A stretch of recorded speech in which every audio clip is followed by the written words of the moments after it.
ஏற்கனவே விஜய் அவருக்கு ஒரு பக்கம் நிறைய பிரச்சனைகள் போயிட்டு இருக்கு. த்ரிஷா அவங்களோட பிரச்சனைக்கு அப்புறம் என்ன செய்யறதுன்னே தெரியாம இப்படி ஒரு முடிவை எடுத்திருக்காரா? வாங்க என்னாச்சுங்கிறத பார்க்கலாம். சங்கீதா அவங்க விவாகரத்து கோரி மனுவெல்லாம் கொடுத்து விவாகரத்து கேட்டு அவங்க பதிவிட்டதெல்லாம் நம்ம பார்த்திருந்தோம். அந்த பிரச்சனைகள் ஒரு பக்கம் முடியறதுக்குள்ளேயே விஜய் அவருக்கு இங்க அரசியல்ல நிறைய சிக்கல் வந்துருச்சு. சொல்ல போனா சங்கீதா அவங்க இந்த நேரத்துல இந்த விஷயத்த பேசினதுனால விஜய் அவருடைய வாக்குகள்ல கண்டிப்பா பிரச்சனை வர அளவுக்கு எல்லாருமே விஜய் அவரை திட்ட ஆரம்பிச்சுட்டாங்க.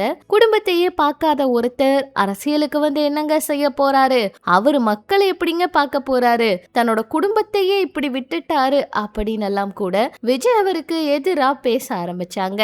அந்த வகையில இப்ப விஜய் ஒரு முடிவு எடுத்திருக்காராம். இதுக்கு முன்னாடி கூட்டணி கட்சியே வேண்டாம், எந்த கூட்டணி கட்சியிலும் நான் சேரல, எனக்கு எதிரிக இவங்க தான் அப்படின்னு சொல்லிட்டு இருந்த விஜய் அவரு இப்ப என்டிஏ கட்சியில கூட்டணி சேர போறதாகவும் அதுக்கு பேச்சுவார்த்தைகள் எல்லாம் நடந்திருக்கிறதாகவும் தகவல் வெளியாகிருக்கு. இது முழுக்க முழுக்க இந்த த்ரிஷா அவங்களுடைய பிரச்சனை தான் காரணம், வேறு வழி இல்லாம தான் விஜய் அவர் இப்படி ஒரு முடிவு எடுத்திருக்காரு அப்படிங்கிற மாதிரியும் தகவல்கள் வெளியாகிருக்கு. நிறைய பேர் விஜய் அவர் இவ்வளவு நாளா எதிரிகள்னு சொல்லிட்டு பேசிட்டு கடைசி நேரத்துல போய் கூட்டணி வச்சாருன்னா அது எப்படிங்க செட் ஆகும்? கண்டிப்பா இந்த கூட்டணி வச்சாதான் அவருக்கு வாக்குகள் குறைவா வரும், இந்த கூட்டணி வச்சாதான் அவர் ஏமாந்து போவாரு தேர்தல்ல, கூட்டணி எல்லாம் இல்லாம நின்னா கூட அவர் கொஞ்சமாவது ஜெயிக்கிறதுக்கு வாய்ப்பு இருக்கு, அதையும் மீறி கூட்டணி வச்சாருனா தான் அவருக்கு மிகப்பெரிய ஏமாற்றமாகும் அப்படின்லாம் கூட சொல்றாங்க.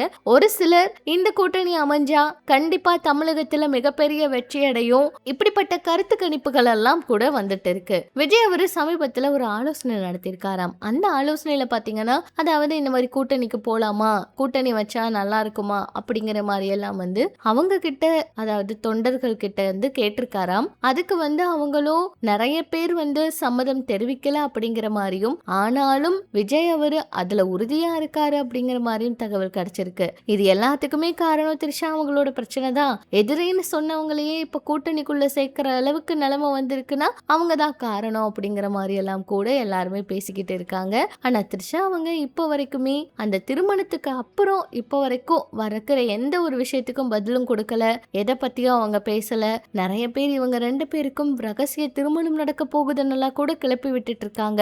அதை பத்திலாம் எந்த ஒரு பதிலும் அவங்க கொடுக்கவே கிடையாதுன்னு சொல்லலாம். எது எப்படியோ என்ன நடக்க போகுதுன்னு பொறுத்திருந்து பார்க்கலாம். விஜய் அவரு கூட்டணி வச்சாருன்னா அது அவருக்கு நல்லதா அமையுமா, இல்ல இந்த கூட்டணி அவருக்கு சரிவர அமையாதுன்னு நீங்க நினைக்கிறீங்களா அப்படிங்கிற உங்களோட கருத்துக்கள் என்னவோ அதையும் சொல்லுங்க. இன்னும் இது போல நிறைய தகவல்களை தெரிஞ்சுக்க நம்ம சேனல் கூட இணைஞ்சிரு.